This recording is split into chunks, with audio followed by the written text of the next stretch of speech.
A couple weeks ago we did a video on knives and we got a pretty good response from that. So we wanted to follow it up again this week by doing a video on firearms and proper handling of firearms especially, and recover that again. Last week was a little post about the 4 basic rules of firearm safety. We definitely always want to stress those, so if you have time, go back and read those and reread those just to make sure you've brushed up and you know what you're doing. And you can handle your weapon in a safe manner. Today, we just want to talk briefly about grip and why grip is so important. First of all, a grip is the very basic interface you have with the weapon. It is the first thing that you're going to do when you go to draw your weapon. It is the last thing you're going to do when you place your weapon down. And it's also one of those things that if you get wrong from the beginning, it's kind of hard to catch back up because there's a lot of stuff that is kind of hingent on getting these first basic things correct. With that, also the second big thing with why grip is important is recoil control. Lots of people have a hard time with weapons and have a hard time with weapons of different calibers and whatnot. And this is people of all sizes, shapes, and bodies that have these problems. And it's more or less a matter of they're not using their body to absorb the recoil, but instead they're fighting the recoil of that weapon. We're just going to talk to you a little bit today about how to do that and what things are very important when you do that, and what your firing grip is. It's going to be the first thing that we're going to cover. Your firing grip is the grip that you're going to have on that weapon from the very beginning that you draw your weapon from the holster or pick the weapon up from the table or whatever you happen to be doing. But practice this. Your firing grip, you do not want to change. As soon as I put my left hand on the weapon, my hand is in a place where it's going to be throughout the time that it's in my hand, throughout the time I'm firing that weapon or engaging a target. When I go to put that weapon back, that weapon never moves. I never have to change or readjust that grip. The importance of that is if you go to draw your weapon and you bring your sights up and you put them on the target, you don't want to have to adjust yourself or have the weapon in a place in the hand that you have to come back to where it'll interfere with your sight picture or with you being able to bring up that initial sight picture. So the beginning of the grip is very important, that you keep it the same all the way through and that you spend time practicing and making sure that you can interface initially correctly with that weapon from the beginning and throughout the firing cycle. Next thing we want to talk to you a little bit about is trigger finger spacing. Trigger finger spacing is not something a whole lot of people cover when they're talking about grips, but it is something I do want to cover because it's a little bit of an accuracy tip down the road too. Trigger finger spacing. When you go to get that initial firing grip on the weapon and you're getting ready, you have your sights on target and you go to put your trigger finger on that trigger and depress that trigger and engage that target. Lots of times folks put their finger in the wrong spot in the trigger well.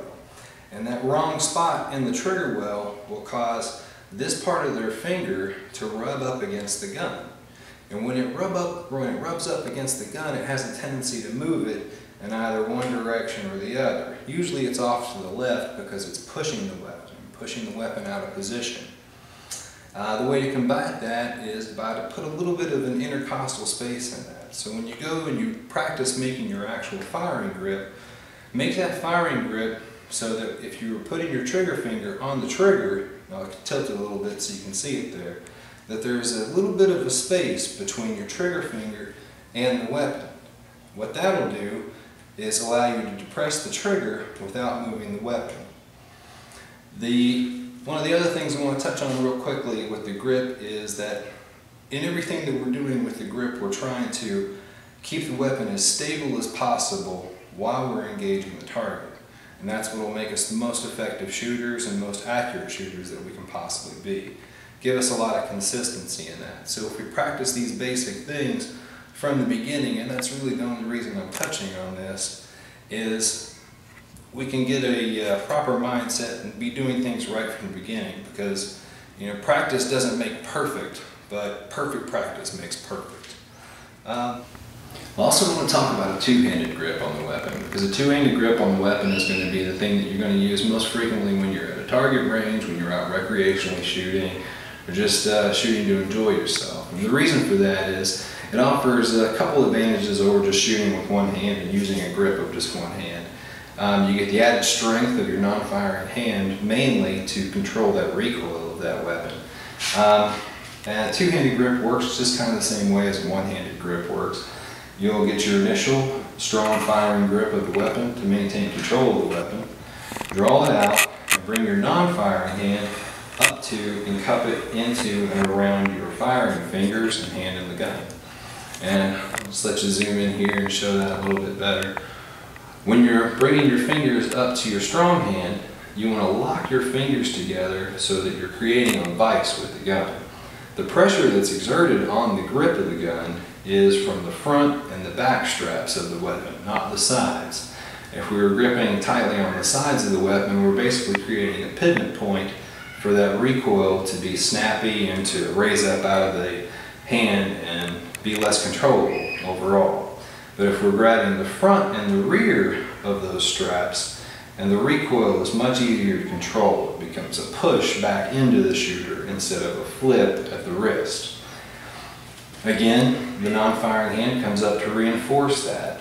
And in creating that vise, we want to put roughly about 12 pounds of pressure forward on the firing hand and 10 pounds of pressure back on the non-firing hand. And what that does is it creates an excellent vise to control the recoil of that weapon so that it pushes back into us instead of flipping the gun way off target and way off, so that we can get those good follow-up shots and those quick recovery that we get much better from a two-handed grip.